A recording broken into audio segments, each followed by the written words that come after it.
আমরা প্রতিনিয়ত পুরুষ নির্যাতিত হচ্ছি।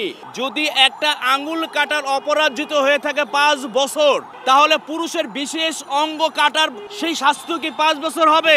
সেই ছেলেটা বাঁচবে কিনা মরবে তার কোনো গ্যারান্টি নাই। যদি এই মেয়েকে দেখে উৎসাহিত হয় তাহলে এই দেশে আর পুরুষ খুঁজে পাবেন না। ইনশাল্লাহ আমরা একদিন পুরুষ অধিকার বাস্তবায়ন হবে এই দেশে।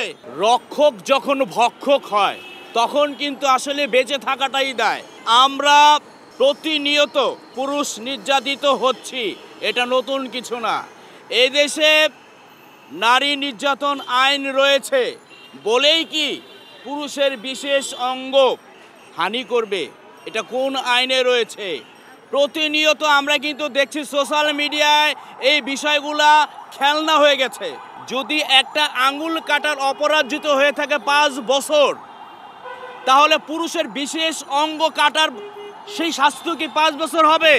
এটা কখনোই হতে পারে না। কারণ একটা পুরুষের বিশেষ অঙ্গই হচ্ছে পুরুষের পুরুষত্ব।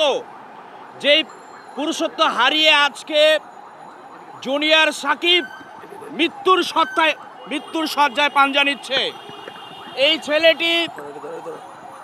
ছেলেটির চিকিৎসা এখন অনুদানে হচ্ছে, মানুষের সাহায্য দিয়ে অনুদান হচ্ছে। এই ছেলেটা বাঁচবে কিনা মরবে তার কোনো গ্যারান্টি নাই। কিন্তু দেখেন, আমরা কিছুদিন আগেও দেখেছি পুলিশ বাহিনীরও কিন্তু বিশেষ পুরুষাঙ্গ হানি করা হয়েছে। এই যে এই অপরাধ ক্রাইম প্রতিনিয়ত কিন্তু হচ্ছে।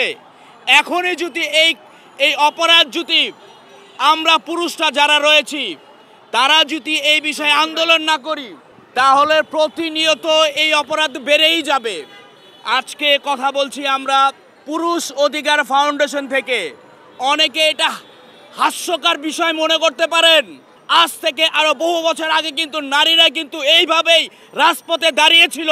আজকে তারা নারী অধিকার পেয়েছে, বাস্তবায়ন করেছে। আমরা শুরু করেছি। ইনশাল্লাহ আমরা একদিন পুরুষ অধিকার বাস্তবায়ন হবে এই দেশে। কারণ আমি দেশনেত্রী মা হাসিনার দৃষ্টি আকর্ষণ করছি। মাগো, এইভাবে যদি আপনার মেয়েরা, নারীরা যদি আপনার মেয়ে হয়, আমরা কিন্তু আপনার ছেলে, যদি এইভাবে আপনার ছেলেদেরকে আপনার মেয়েরা বিশেষ পুরুষ অঙ্গ কেটে যদি বিকলাঙ্গ করে যায়, তাহলে এই দেশে আর পুরুষ থাকবে না। এই দেশে আর পুরুষ থাকবে না।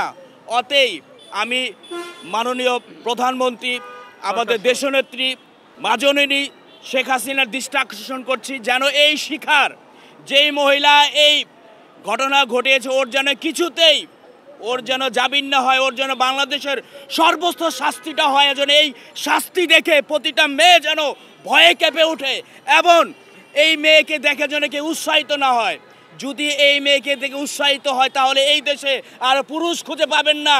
আর পুরুষ না খুঁজে পেলে মেয়েও হবে না।